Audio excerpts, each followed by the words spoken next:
Hello, my name is AJ Goldsby. I'm a life master from Pensacola, Florida, and I wanted to give you, this is game number 6 of the FIDE World Championship match that was played in Sochi, Russia in November of 2014. Again, this is game 6. I'm continuing my series here of the videos after an interruption. I want to make sure I get all the videos done. And this is Magnus Carlsen is white and Viswanathan Anand is black. This is a very key game. After the previous game, Magnus looked a little more relaxed. He looked a little tense in game 5. He drew the black pieces in game 5, and now he has 2 whites in a row in game 6 and 7. But we saw something really unbelievable in this game, something really weird.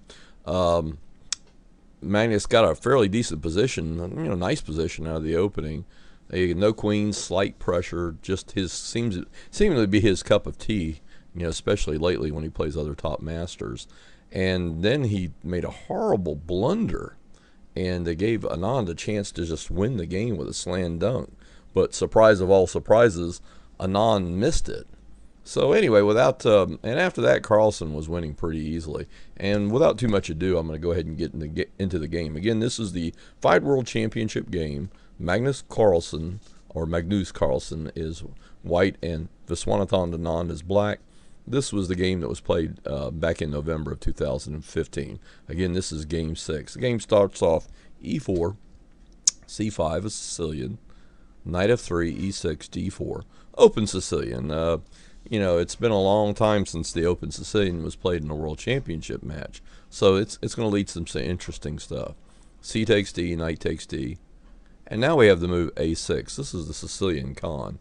Not as popular as the Taimanov with 4 knight c6, but it's still a pretty popular opening. Had a real big heyday back in the 70s and 80s because of the former world champion Tiger Petrosian used to use it quite a bit, and there was a lot of young Russians who imitated him. A lot of analysis was done with that. But not the most popular opening nowadays. Carlsen responds c4. He sets up the Marazzi bind. Another possible line here was just simply bishop d3, and I'll just run through this. I saw several master games with this line, and basically it ends with 15 bishop b1, and I would say both sides have a fairly playable position. You can look this position up in a lot of different databases. But anyway, c4, this is the Marazzi bind. Knight f6, knight c3, and now bishop b4. Puts pressure on white's center and basically guarantees that white's going to get a double pawn. Carlsen plays queen d3. That's a very unusual move. The normal move is bishop to d3, but I'm not sure if I like bishop d3. I did quite a bit of homework. f3 just weakens the light squares. E5 leads to unclear play in my opinion. But the bishop d3 was formerly thought to lead to a fairly equal game, but after knight c6, knight takes c6, t takes c6, e5, queen a5. My research shows that a lot of games lately, black's been doing okay and might even be slightly better there. So anyway, Carlsen played queen d3. That's not the main line there, and but it's certainly an interesting move. I mean, it's a fairly logical move. The queen comes to the center of the board. My only problem with queen d3 is after queen c7, knight c6, knight e5, the white queen may have to move again. Again, Anand immediately plays knight c6. The idea is knight e5. This pretty much obligates white to have to exchange on c6. If he does not, then the black knight comes to e5, and I think black actually gets the better game. So white's got to exchange there. Knight takes c6, d takes c6, and now the queens come off the board. Queen takes d8, king takes d8. And just scrolling up the page here so I can see what I'm doing. And now e5. This looks like a fairly natural move. Knight d7, bishop f4. It's important to defend the e5 pawn with the bishop. If you push the pawn to f4, the bishop on c1, the dark squared bishop, which is still back on c1 after pawn to f4, is just a tall pawn. I mean, it's a very clumsy position for white. Bishop takes c3 check, b takes c3, king c7. Quite a number of players condemned Vishy's opening play. Passive and unpleasant position for white, said Fabiana Caruana. Hari Krishna said his opening choice is surprising. It's you know, it's just an unpleasant position to play against as black. Nigel Short, I don't like black's position at all. Timur Radjabov, terrible choice by Anand. Just being worse all day long. You know, it's just a bad choice. Several other masters, you know, grandmasters checked in on their choice of this position. And now this position had been played before, but now Magnus Carlsen releases basically a new move. I think his one of his seconds must help him find this. It's H4, and this is probably we're getting to a fairly new move. I don't know how many times this has been played before, but not a lot. Let's just put it that way. Black plays B6. Now here's where, you know, it's very difficult to play black's position. B6, H5. White's getting a tremendous bind on the king side. H6. That pawn can't be allowed to advance. White can't be allowed to advance his pawn to the H6 square. So stopping the pawn on H6 was probably pretty much required for both players. And now White simply just castles queenside. And all the computers, you know, give White a fairly significant edge here. It's definitely plus over equals, maybe even plus over line. Bishop B7, Rook D3. Now the whole idea of this move is this rook's going to travel over to G3 and put pressure on the black king side. C5, Rook G3, RA G8, Bishop to D3, Knight F8, Bishop E3, and now G6. And takes, Knight takes, and now Carlsen plays a nice move, Rook H5, just ramping up the pressure. He doesn't want to exchange on G6. That'll take the pressure off of black's position. So Carlsen's just continuing to wrap up the pressure. Several masters explored Rook takes H6. I'm not going to get into that into the video. I just mainly want to stick to the game and do this video relatively quickly. I imagine that most of the players who look at this video on my channel are going to be lower rated, so I don't want to do a lot of heavy game analysis. And if you're interested, you can download the analysis from ChessBase. They get into quite a bit of stuff. Bishop C6. Black's just trying to improve. Bishop C2. I would have seriously considered rather than Bishop C2, maybe just King C2 here. That might have solved some problems there. King C2, F3, and that solves a problem of, you know, what to do, you know, about the G pawn, or even marching the king over to F1 was another idea that I had looking at with the computer.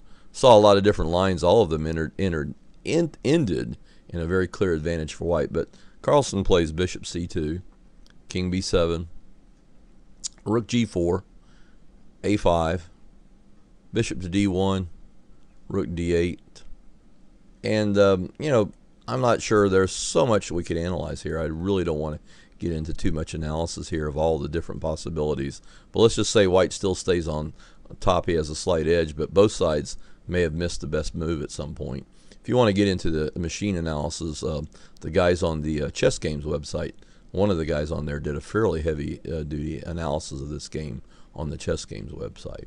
And you can just go to www.chessgames.com and type in Carlsen and Anand and punch enter, and you'll get all the games, and you should be able to find that game fairly quickly. Bishop C2, so Carlsen's going back, RDG8, and now this is the amazing thing here.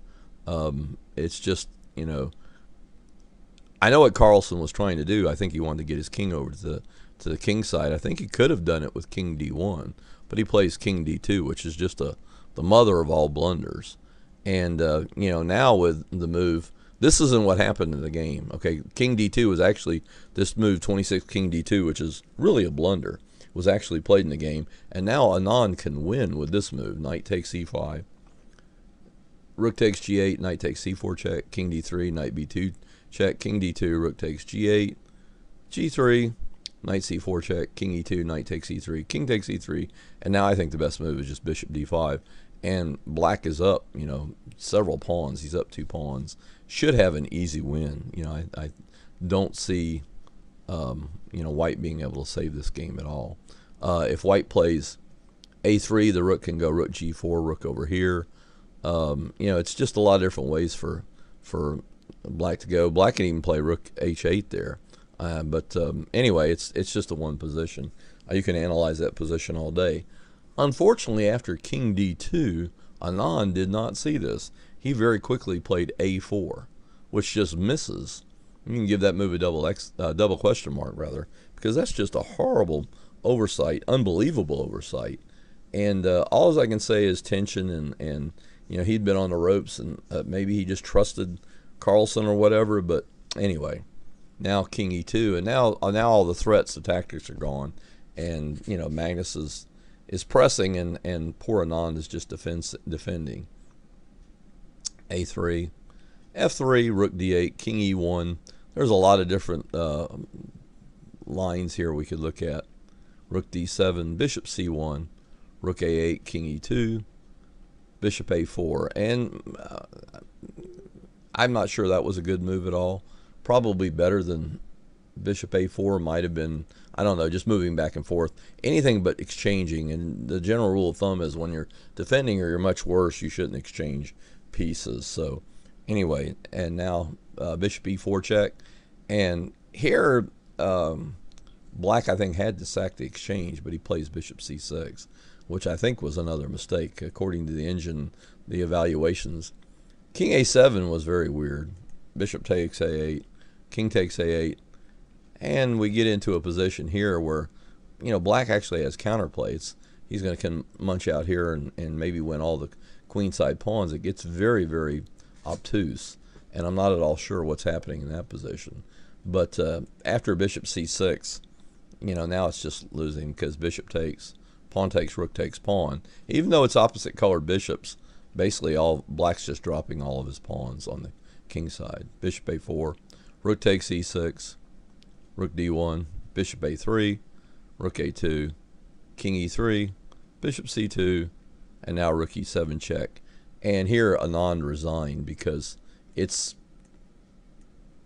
well, I'll just show you what the final moves could have been. Rook E7 check, king there, rook takes A6, rook takes A2, bishop takes C5, and now, Black has to defend here, and White can just double and triple on this pawn. So it should fall, and White can play moves like G4, and, here, Black's down 4 pawns. There's really no point in playing this out. And that's why Anand, in the actual game, after 38 rook E7 check, Black resigned here. And anyway, that concludes my coverage of Game 6 of the World Championship match. Again, I didn't want to I wanted to keep the video well under 15 minutes, and just for the average viewer. And also, too, I'm going to provide links like to the ChessBase analysis. If you're really interested in the analysis, again, you can download the Grandmaster's ChessBase analysis, or you can go to the Chess Games website, and they did some very interesting analysis of some of the moves there. It's posted all on the game. That's www.chessgames.com. Several of the readers there got into some very detailed analysis, and it's in the kibitzing comments, but you can just follow along. So if you're interested in that, you can just check that out. I'm not going to be making a web page on any of the games. I feel like the video is probably the better way to go now, simply because too many other people analyze the games. Also, too, if you Google it, you can probably find Magnus Carlsen doing a review. He did a set where he reviewed some of the games and looked at least at the critical parts of the games and gave his thoughts on the games too. So you could definitely check that out. And that's also in a video. I think it's available from the ChessBase website. But anyway, that pretty much concludes my coverage of Game 6. If you like my videos and also like my web pages, and you'd like to support my efforts of making good chess videos, please go to the PayPal website. That's www.paypal.com, and make a contribution under my email account, which is LifeMasterAJ@yahoo.com. Thank you for watching my video, and have a great day.